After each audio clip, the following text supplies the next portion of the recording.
Hello everyone, it's me Bryson P and welcome to the fourth update of the 2022 Scandinavian travel trip.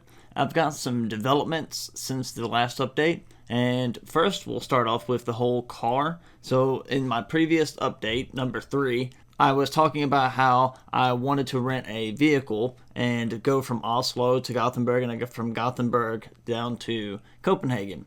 However, looking at comments and going back and forth on some of those, I realized and noticed again, just like with the one-way plane ticket there and the one-way plane ticket back, it would be much cheaper to do round trip, just like it'd be much cheaper for me to go round trip with a vehicle. So, looking at the pricing of whenever I fly into Billund, if I was to just rent a car there and then keep it the entire time and then return it in Copenhagen whenever I'm ready to fly back, then it's actually about $200 to $300 cheaper for me to rent it and keep it that whole entire time than just renting it in Oslo and returning it in Copenhagen. So I've canceled that reservation and changed it so that way I can have a vehicle and I can have transportation the entire way. And I think that would just be more fun. It is an automatic. I also did make that change from a manual to an automatic. Not that I don't want to drive a manual because it would be fun, but it would just be easier in the long run for travel wise and my first trip over there to take a little bit any additional stress off that I can, since it is going to be kind of a quick trip and a lot going on every day. So making it an automatic would just be one less thing for me to really even have to worry about, especially while driving. I've also seen a lot of your comments and a lot of everything that you guys have been saying as far as if I do drive there, do not turn right on red. I will make sure whenever I do get there and have a vehicle and driving around and hanging out for the 11, 12 days that I'm there, I will not make any right-hand turns on red. I've also been getting a lot of ideas and kind of starting to build a little bit of a list of things that I would like to do or things that I'm going to try and do. The first one being a suggestion from one of our giveaway winners. And what they had suggested was whenever I'm in Frederikshavn to stop and check out the, and I'm going to say this the best I can, but the Bangsbo Fort Bunkermuseum while I'm in Frederikshavn before I go onto the ferry over to Oslo. So I checked that out online and looked at some pictures, and I'm very interested in that type of stuff, especially like World War II knowledge.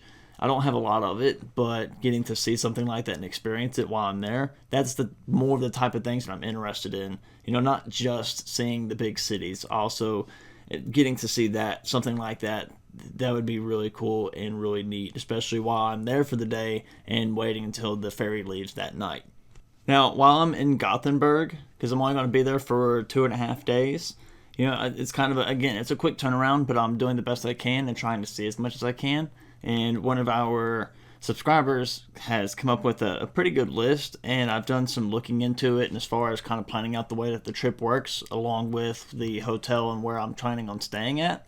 And it would work out really well in some of these suggestions that we've had, such as being able to see like the Poseidon statue and then going over and taking the ferry to like Eriksberg or Lindholmen, the Skansen Kronen Fortress, island of Striersø, doing things like that, riding a scooter around or using a bicycle to utilize transportation. I'm not going to drive while I'm there. I'd obviously, of course, park a vehicle and then utilize the public transportation while I'm there. Whether that be walking or bicycles, e-scooters, anything like that.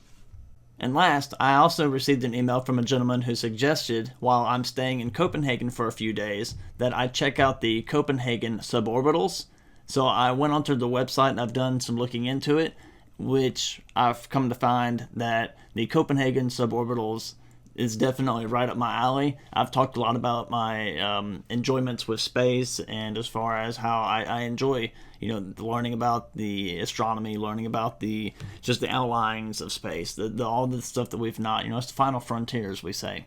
So when I received that email and was able to look more into it and actually have the opportunity to see what it's all about, I absolutely have got to do it. I've got to make time for it, and I'm going to make time during my trip to go to the Copenhagen Suborbitals. So I will be replying to this email and letting you know because I definitely would like to see Copenhagen Suborbitals while I'm there. I know I've said that word a few times, but That's right up my alley. So thank you so much for sending me that and making that a suggestion. It's definitely right up my alley. That's really it that I have this week for my update, and I appreciate you for watching. Thank you so much. Have a great day, great night, whatever time it is that you see this, and goodbye.